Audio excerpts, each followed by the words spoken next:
What's going on, guys? So, sorry if I look like a mess.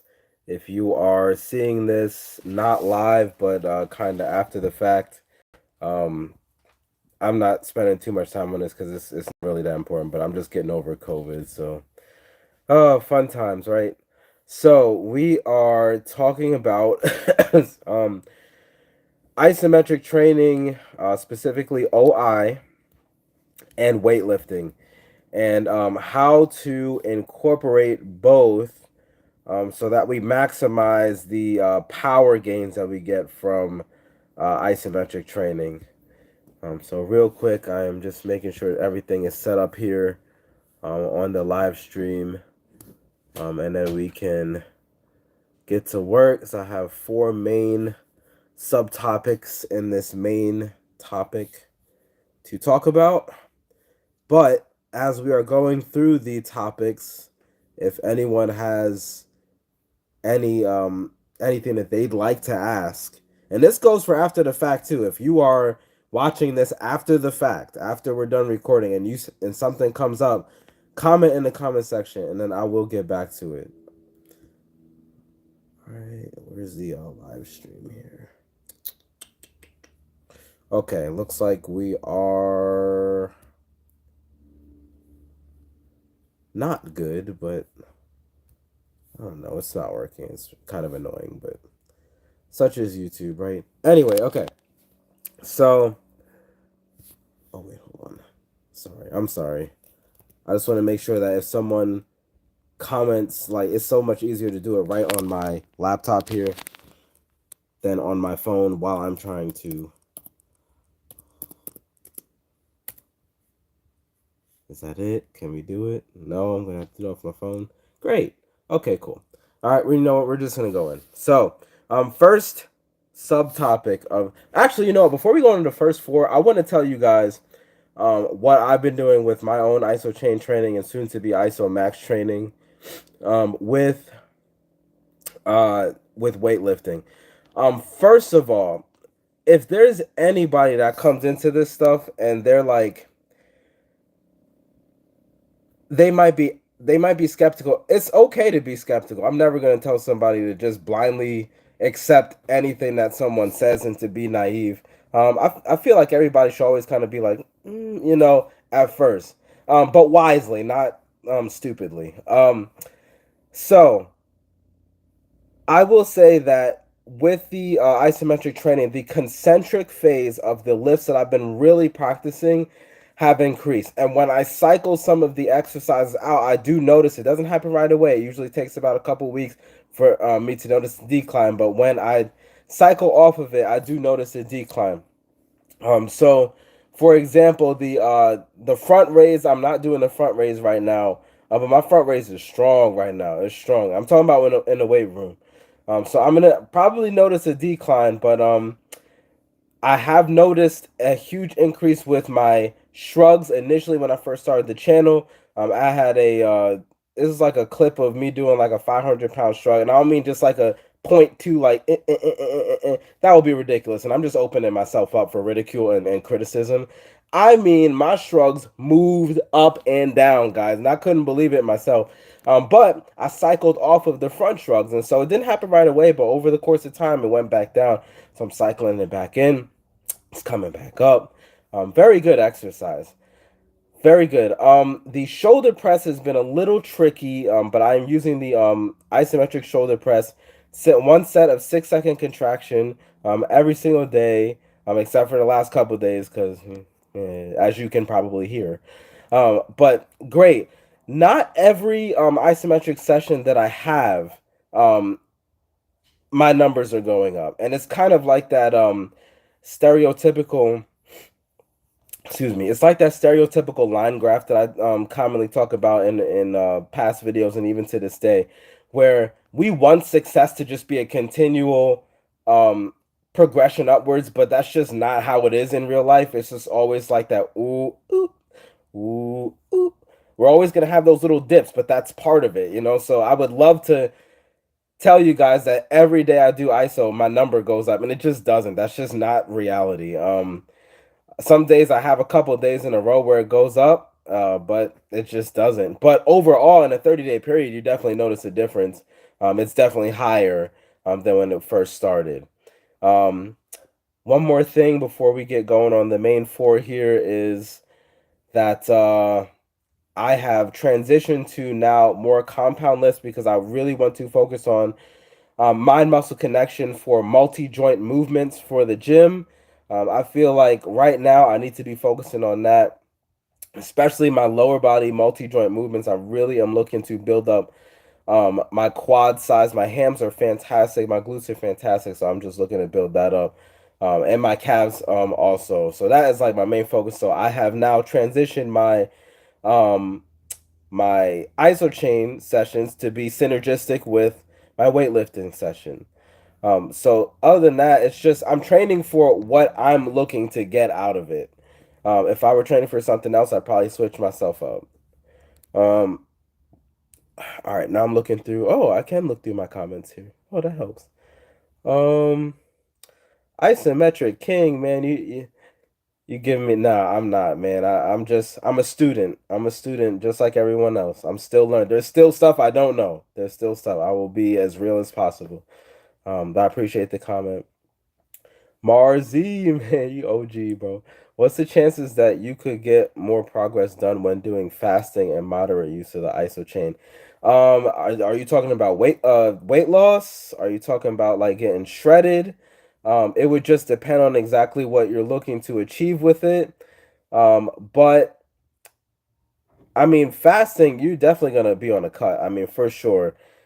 The power might go down a little bit because you're just not getting the nutrients required to build, um, if that makes sense. So I think we would take a dip there, though it could just be speculation at this point because I have not personally done that. But based off the knowledge that I have from study materials, I would say that fasting and moderate use of the iso chain, you'll see results. It'll just be at a lesser frequency because we're fasting. We're not getting everything that we need to grow, if that makes sense. Shrugs best exercise for traps. Um, this is my personal opinion. I would say yes. I think shrugs are the best bang for a buck. I could be wrong, especially if you mix it up with front and rear shrugs. It has not failed me for 14 years. Not to say that I have the best traps, but I mean, that's just my opinion. A second would be the rear delt pull. We're getting a little bit of trap action, but like the rope, the face pulls and stuff like that. I like behind the back shot exactly. um, I mean, stem cells, from what I saw briefly on the science article, tend to increase when doing fasting, and testosterone increases right around and after the refeeding period and the fasting process. Okay. Excuse me, sorry. So this is one of those situations where I'm gonna be honest and just say that I don't know the answer to that. I could just go based off of what I knew with study materials. For sure, that might very well be the case. But for what I know, I am not entirely sure, so I don't want to go out and giving misinformation. How long have I been training for? I've been training for 14 years. I started January 1st, 2009. So I just had my 14-year anniversary for weightlifting. It doesn't even seem like it. Um, Keep the questions coming. I will get into the first piece of, I don't know what you call it. You guys know what I'm talking about. Okay. So the first of four. The benefits and limitations of isometric training for weightlifting. First of all, understand that you're going to get benefits. There is something called the Hebs rule, right? And you guys have probably heard that. OG subscribers, you've probably heard that. If you are a new subscriber, this is new, and this you want to pay attention to this. Hebs rule, right? Muscle fibers that wire together fire together. All right, and uh this is not just like literature. This is real life applied exercise science. So if we are training OI, right, and we are training our muscles to fire on all cylinders, let's just take a shoulder press for example, right? All right, and we're pushing as hard as possible for 6 seconds, and we continually train our body for that. When we excuse me, when we transition into the weight room, right? When we are in that starting position, if we've been training Isochain here, right, and we've been in that starting position, and we go into the barbell overhead shoulder press, we are going, our muscles are going to fire exactly the same as they did in the on the Isochain, because you have trained them to be that way. You have trained them to be explosive. You have trained them for maximal force output. All right. So it's going to feel weird if you start to go a little slower, because it's like, well, this is not what I trained for. But as soon as you do that, it's going to be, oh, this is nice and smooth. It's actually been helping me a lot with my overhead barbell shoulder press. But and that's just one example. But I mean, it's a whole bunch of different exercises that it can help with. Um, there are your concentric phase are going to be just a lot more explosive. You can take that to the bank. What is that going to mean for your weightlifting? What is that going to mean for your calisthenics exercise? The answer is that you're going to be able to bust through a lot more plateaus, because where a lot of the size gains come from is the concentric phase. Concentric phases of the lift are the king for hypertrophy. I actually gone through that in the can we get big with isometrics video from like 2 years ago. How's that 2 years? So I don't know if I can do links here, but I don't know. I think I can do it after the video or whatever. But I do talk about it, how isometric is the king of strength, but concentric is the king of hypertrophy, and it's just the science is just there. Not to say that you can't get big off of isometrics, you can, because it came in second place by only this much. You can get big with iso, all right, but concentric was the king, all right, and it still is the king. Okay, so if you are hitting a barrier in your lifting, you can use the isochain or just overcoming isometrics in general, all right, to really stimulate that response that you're looking for, to really bust through those plateaus, because now you've become strong. You're training for strength, so now you've become stronger at that lift, right, and that is going to transfer over. Hopefully that makes sense. The limitations, right? There are limitations to OI. The first thing that I'm going to mention, all right, and I mentioned this in the interview, excuse me, with Jared. So, we had talked about how, excuse me, how I had done that 30-day challenge, to do isometric exercise only and give up the weights. Oh my god, that sucks so bad, yo. That sucks so bad. Um, but what happened was, I definitely got stronger. I didn't really see too much of a difference. Like, you can kind of see it in the before and after for the thumbnail of that video, but it wasn't really too much. And honestly, to me, that makes sense. But I definitely got denser. I felt more solid, which is one of the benefits of ISO. And I lost a lot of mobility. And so, what do I mean by that? Is because of the nature of isometric training, we're just pushing or pulling against an immovable object. There's no stabilizer muscles involved, because there's no movement. All right, so while my power went up, my stabilizers tanked. So I went back to benching like literally the day afterwards. Now I was so excited, and I'm like, I could move the weight, but I just felt all over the place. It just felt awkward, and I'm like, it's so weird to have the power to move it, but you didn't have the stabilizers. I don't know how to really explain. That was bizarre, and that was actually a first for me. I've never experienced anything like that before. So I'd recommend, if you're a lifter, I would recommend doing isometrics in conjunction with weightlifting, but not just sacrifice weightlifting for isometrics. I can't say that if you are a weightlifter, you might be able to do that if that's not your thing, and then if the stabilizers don't really matter to you. I think that they should matter personally because of body mechanics, but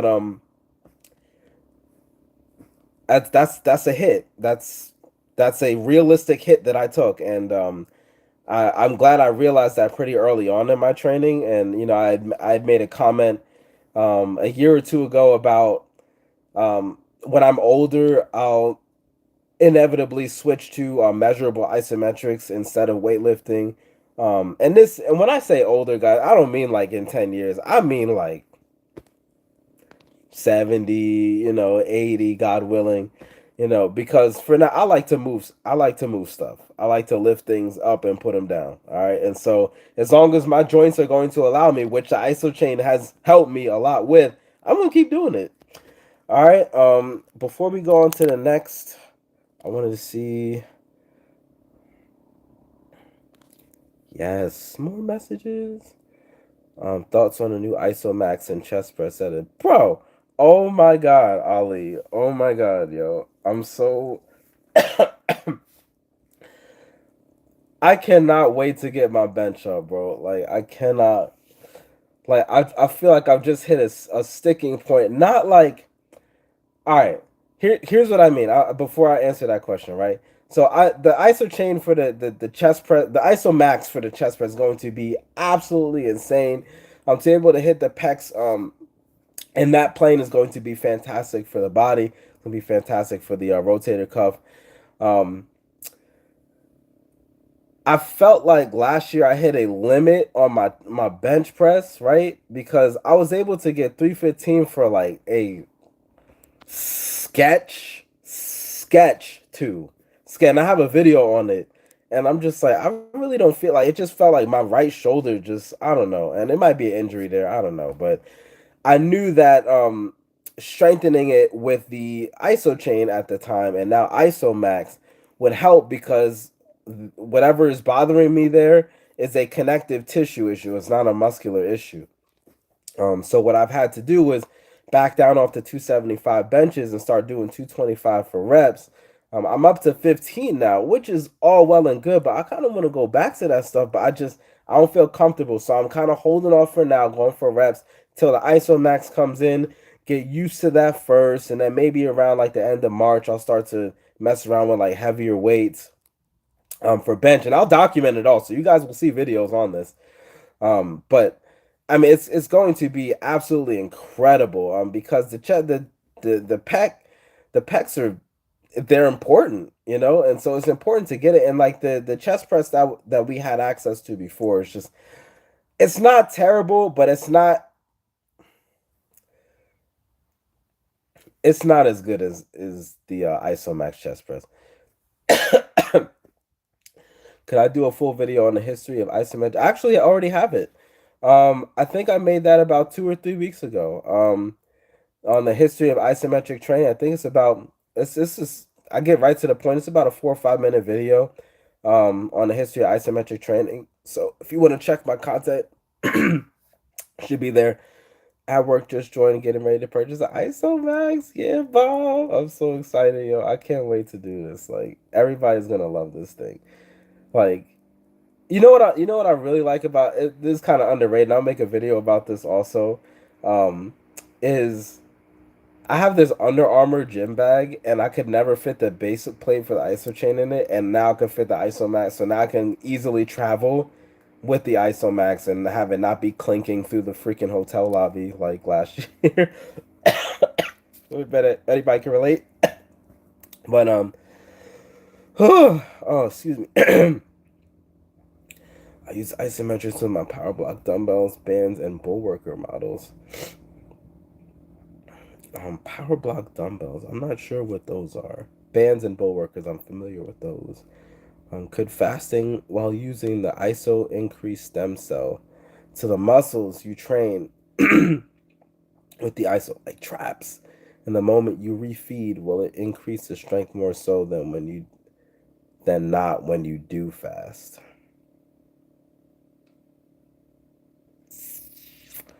Good question. You know what? That's another one I don't know. That's another one I don't know. I could look into that for you, Mars. Um, but I don't want to give you misinformation. I actually do not know the answer to that yet. I'm thinking Isomax for lower body and certain push overhead movements. Yes. I really think, guys, that Isomax is going to be fantastic for lower body. Because now we can get more into the pocket with like deadlift. We can do true deads now. We can do true deadlifts now.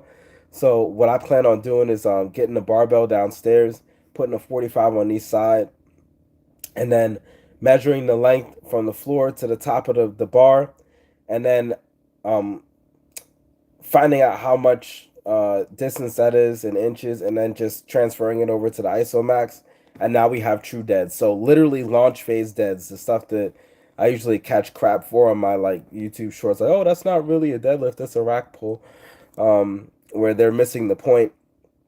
Well, not anymore. And the same thing with the squats. Now we can squat in pocket too, which is awesome. Um, ooh, nice 452 on chain link one. Excuse me. That's good, man. That's good.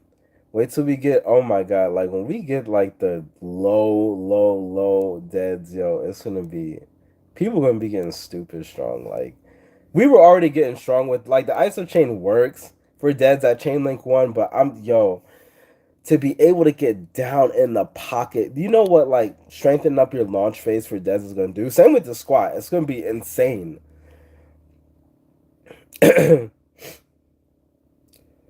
Uh, yeah, it's Marzi. It's almost done. I'm trying not to be hacking and coughing. Number two, designing an effective isometric training program for lifters. This is something I struggled with initially because I was just going off of excitement and my knowledge for designing programs for clients when I first started. So now,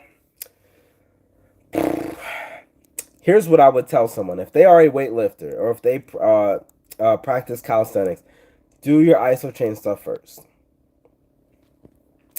Do your Isochain stuff first. Here's why: because this it's just like if we were to do it in reverse, right? We would not want to do our Isochain stuff last because we're gonna miss out on the strength gains, right? So you want to push as hard as possible and get the maximum amount of force that we can get off the Isochain. If we're fatigued and we're going into it, we're not going to be able to get as much.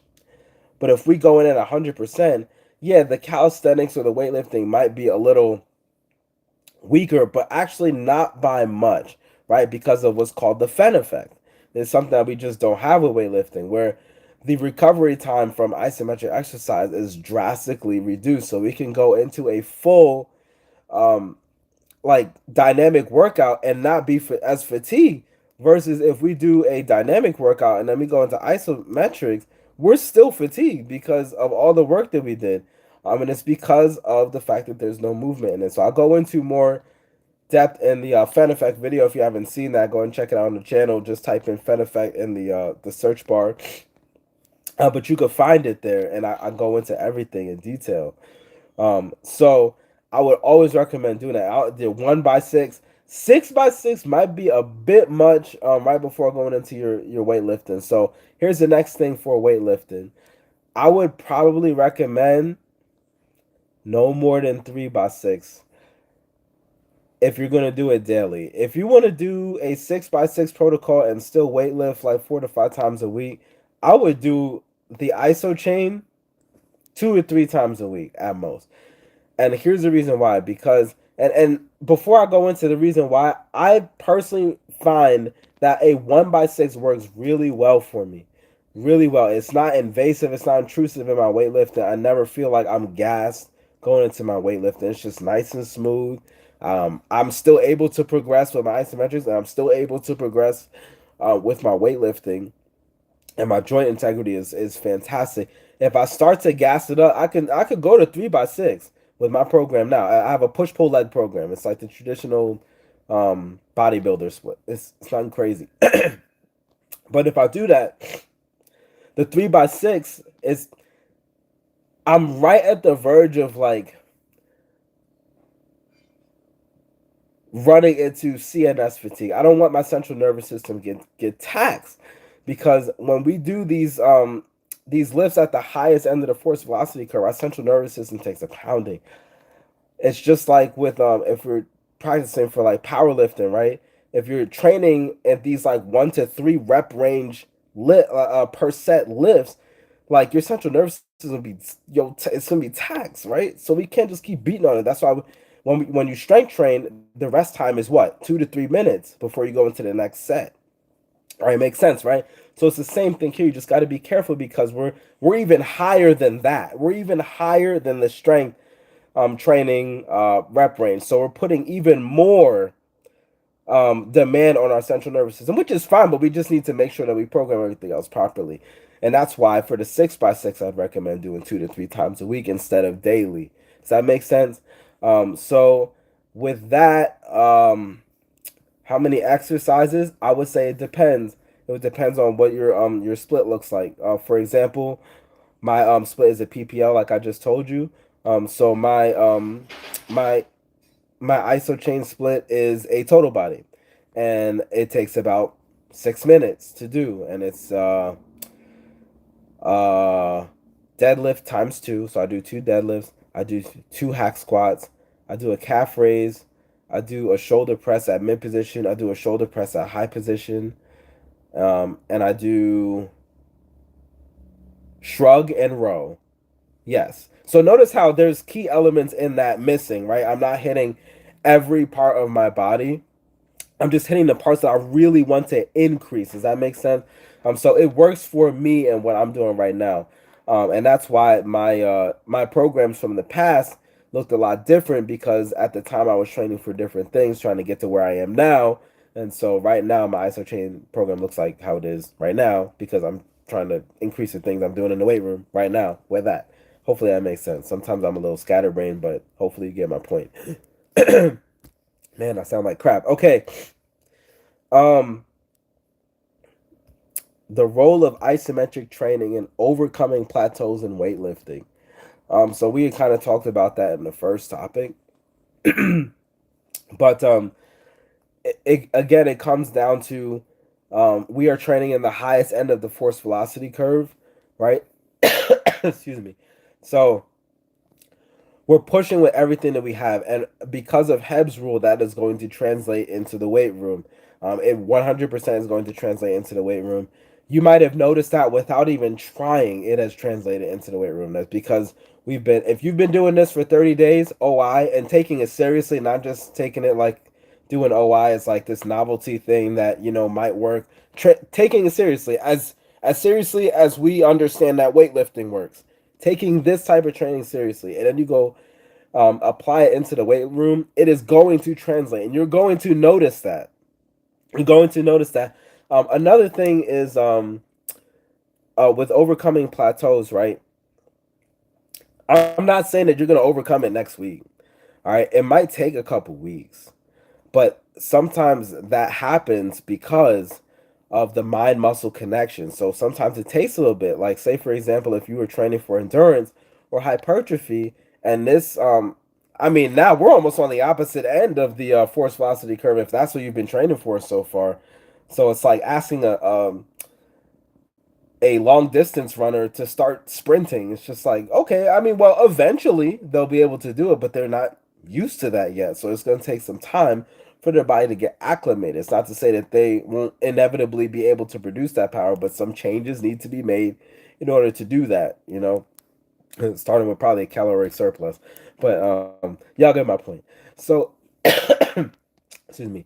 So, with that, once we get that mind muscle connection in there, and then we're used to tightening up the muscles that we need in order to really push at 100% for the overcoming ISO, then that's how we transition that into the weight room. Hebb's rule: muscle fibers that wire together fire together. So boom, your muscles are binary. They only know on or off. All right, so they don't really care about what we think. So as soon as we do that, as soon as we get used to the ISO and we just transition into weight room, your brain's like, oh, shoulder press. Okay, and like that's it. It's gonna come like that. It's crazy. And if you're more experienced to lifting, it'll come quicker. um, the last thing. Sorry, I just need this real quick. Sugar free, still crap though. Number 4. Combining isometric and dynamic training for maximal results in weightlifting. yeah, this is where I wanted to get into um like sets and reps. How long should our weightlifting routine be? How long should our isometric routine be? What should our cardio look like? All right, heart's the most important muscle in the body. Um, Here's what I would say. If you are new to actually, you know what? Let's start here. This is a good place. Ready? If you're new to everything, if you're new to weightlifting, if you're new to overcoming isometric training, here's what I would say. 1 by 6 for ISO. 1 by 6. Get used to it. Don't try and bite off more than you could chew. Get used to the exercise. Get used to the movement. Short, sweet, to the point. Not discouraging. You kind of get used to how intense it is and how it makes you feel. And then a 30-minute dynamic lifting routine, preferably total body. Get used to it. And for the isometric exercises that you're doing, Isochain, or if you're using a power rack for overcoming isometrics, whatever, have them mimic the exercise that you do dynamically. That way, you're going to see that freaking transfer, and you're gonna have newbie gains because you're new. So you're going to be getting wild increases off the drop anyway. So you're only speeding that up with OI. And you're also increasing your joint integrity. I mean, it's just a freaking win-win to begin with. Now, let's go into what I feel is like probably where most people might fit into this because OI is not like this simple um it seems like it's beginner friendly, right? And it kind of is. It kind of is. All right, but there's a little bit of a barrier to entry because it's just a lot easier to understand if you've lifted before. So you kind of get the point. Usually newer practitioners are just like, oh, you're just testing your strength. That's not really the point. I mean, it could be used for that, sure, but that's not really the point. So now we're going to take demographic number 2, and that is new to OI, but not new to weightlifting. All right. So you know how to lift. You've been lifting for like 3, 4, 5 years minimum. All right. Calisthenic, the freaking resistance bands or dumbbells and barbells, whatever. All right. And then you want to start to incorporate OI. Chances are you're probably working out for 45 minutes to an hour and a half anyway in the weight room. Calisthenics maybe 30 to 45 minutes, whatever. All right. 1 by 6 daily or 3 by 6 daily. That's all I recommend. And again, have the isometric exercise mimic the ones that you're doing in the weight room so you can see the most transfer. You need to be seeing a transfer. Um, if you are not new to both, uh, honestly, if you're not new to both, I'd probably do 6 by 6 2 to 3 times a week, and really focus on load mode in particular. And when we go past the 6 seconds and we're trying to improve, obviously we want to get the load higher, but also increasing the timer and attention. We don't really talk about that much. We really don't. It's been 2 years and there's still an F ton of stuff that I have to. I don't. My editor can't handle all the stuff that I want to cover in a month. Like, there's just so much stuff. All right, but I would start with 6 and then work on increasing the time and attention. So 6 seconds, 7 seconds, 8 seconds, 9 seconds. Bruce Lee was doing 12 seconds on his Isochain. All right, so it just that way we just get used to being able to hold higher forces for longer periods of time. That's going to make the muscles more efficient, and that's going to improve the joint integrity, right? Um, and we're going to minimize the mechanical abrasion to the joint. Also, you are going to see significant increases in your weightlifting because at that point, um, if we start to increase the time under tension and the load for the low mode for Isochain, or now Isomax, and we translate that to the weight room, I mean, there is just no way. There's no way you can plateau. The only way you will plateau is if you stayed on the same program for too long and then you start to experience a lot of diminishing returns. In which case, that's why I always recommend changing your stuff up every 6 to 8 weeks, just like in the way we program OI, just like we do dynamic. 6 to 8 weeks, change it up. Your body will get used to it. It will get used to it. Um, one more thing. One more thing. I feel like I might be talking to a small amount of people, but I think anybody might be able to benefit from this. Powerlifters, right? Powerlifters who who train in the 1 to 3 rep range, or maybe max is 6 rep range. All right. Excuse me. You know what I would do? I would alternate your days and have it be literally, ready for this? Monday, overcoming ISO. Tuesday, your powerlifting training. Wednesday, overcoming ISO. Thursday, your powerlifting training. Friday, overcoming ISO. Saturday, your powerlifting training. Sunday, take a day off. Go right into it again. You know how freaking strong you're gonna be. I can't, yo. It makes me shudder. Honestly, like when people really start to use this, though. I don't know if the Isochain is gonna be able to like hold on to, like, those guys are really strong. They're much stronger than I, much stronger than I, and they're not gonna break that chain. I don't care, but they might break the component of the bar that connects to the chain. That might break. So that's why there might need to be an Isomax Plus for really strong AF individuals. Um, but if you are training for that and you're getting to that point, that's what I would do. In fact, if you're looking to really focus on power and you're not a power lifter, but you're trying to develop your power, you don't really care about aesthetics, and that's fine. Everybody trains for different things. If you don't really care for aesthetics, you just want to be a strong AF individual, that's what I would do. Train dynamically for power 3 days a week in the weight room. Train overcoming isometric, um, 6x6, or you can train 6x3, something that we really haven't talked about too much yet. 6 sets of 3 seconds, where we are focusing on a lot more power and just like jamming into the bar. 1, 2, 3, rest. 1, 2, 3, 4, 5, boom, and then go right into it again. And you're training for explosive power. Dragon Door mentioned that in the military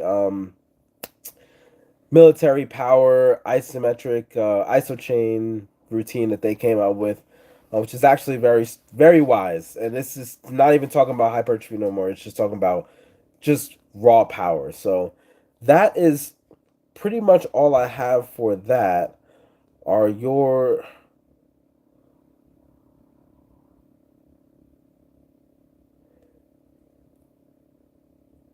Okay, I see these last 4 messages. I'm gonna start with Ali's first. Bro, are you still doing the squat variation where you have the belt? No. I will be though. But here, you want to know why I'm not doing that, Ali? So no, stop. No, almost canceled the stream. Oh my god. You want to know why I'm not doing that, Ali? I'm not doing the belt squat on the ISO chain anymore because I'm not able to get down like I want to. So what happens is the belt. I mean, it did work. My knees were bent, so I was getting a lot of power at the top. And remember, we get that energy transfer up into 15 to 20 degrees, but I wanted it in the pocket. That's where I struggle, in the pocket. So with the ISO chain, because of the way it's set up, and it is what it is, the spring takes up too much space. So chain link 1, I'm still too high. Just like with chain link 1 deadlift, I'm still too high. I can't get it in the pocket. With the Isomax, I should be able to get down in the pocket. So setting it on the very first, what would that be called anymore? It's not chain link. Y'all know what I'm talking about. Set it on the first pocket, I guess pocket. Um, Now I could get down deep. And when you do the belt squat with the iso chain, when you start to pull up, the spring really gets elongated. Um, so you start to really rise up, and even though the numbers are make you happy, I mean the bell squat numbers are some of the highest that I've ever had. Um, I'm still too high. I can guarantee I wouldn't get as high if I started down in the pocket. Hopefully that makes sense. How much time? Oh wait, no, wait more.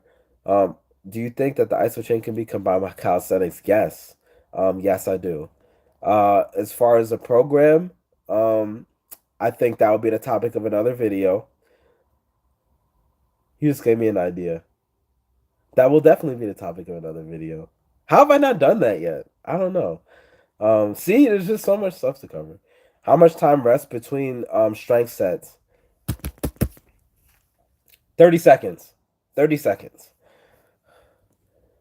Is there a difference between the ISO chain on Amazon and the ISO chain on Dragon Door? No, it's the same thing. Doing light dumbbell training for now, but plan to get the ISO chain in the future. Bet, man. It, excuse me. It will be there in the future. Something I don't know about yet is if they will continue selling the ISO chain when the Isomax comes out. I actually don't know. Um, I don't know. I'm not getting rid of my ISO chain when I get the Isomax. It's I don't know. I don't see the point of getting rid of it. Um, the Amazon ISO chains are 400 and Dragon Doors is 500. Just curious. If I wonder if somebody is reselling it, though. I mean, they'd be reselling it at a loss, or maybe they're just trying to get rid of it, and they know that nobody will buy it at 4.99, so they're intentionally taking a loss of $100 just to get it sold. That would be my guess. In which case, I take it. You know, if somebody's selling it on there for that, make sure you talk to them, and if it's legit, probably is honestly. But if it is, take it. Um, take it. Your results are impressive, and hope your body is kicking the sickness that shall not be. Yeah, I think I was much worse the last, especially yesterday. Yesterday, it was just like, dude, what a waste of a weekend. But it's just about done. I'm getting the residual garbage out of here. What's the difference between the ISO chain and the ISO max? So when I get the ISO max, I'm gonna go through my first unboxing and videos and stuff on what I think about it. And then I'm gonna be making videos. One of which is gonna be what's the difference between the ISO chain and ISO max. This is the type of question where I prefer to use it myself first before I give an answer to something like that, because I can tell you that right now, obviously the first difference is the chain, and that we could get lower, and now we could do chest press. But there might be things that I just won't understand until I actually use it. Um, and then once I do, then I can start, um, properly giving us information. I just don't want to. My main thing is I just don't want to be like one of them YouTubers that just be like, I don't know. I'm not in it for the likes and stuff. Like, I just want to keep it real. And for those of you that that are kind of newer to the channel, if you didn't know this, I initially started the No Limit Squad channel because I was really excited about the ISOs. Don't get me wrong, but if they were selling a bullcrap product, part of the No Limit Squad channel, like whole thing in the beginning, was to expose them for selling crap. I don't know if you knew that. That it was to expose them. But here we are 2 years later. The thing is just amazing. So good for them. Not that I have malicious intent. I'm not saying that. But like I was just like, y'all ain't gonna mess with my feelings and take my money. But I mean, I couldn't be happier with that product. I mean, oh my god, like I've been singing the Dragon Door ISO chain praises for about 2.5 years now, and even like my close friends are just like, man, you still doing that thing? Yep. How's your elbow tendonitis going? Shouldn't have laughed. um, hope to get the ISO chain or ISO max and get the Alexander. Yo, how long have you been a YouTuber? About two and some change years. I started October 2020. I'm still learning stuff, but yeah, And by the way, so the Alexander's ass strength, that's gonna take some time. Just like it takes time to build a really sculpted physique, like with weightlifting, it's gonna take time to be lifting 800 to 1200 pound animals on your back and having a conversation with somebody while doing it. But yeah, all right, guys. I believe that we covered everything. Great job on that, by the way. Intentional gains. All right. Keep rocking. Stay consistent. The world is yours. All right, guys. Thank you for logging into my live stream, and we will have another one in March. All right, guys. We'll see you later.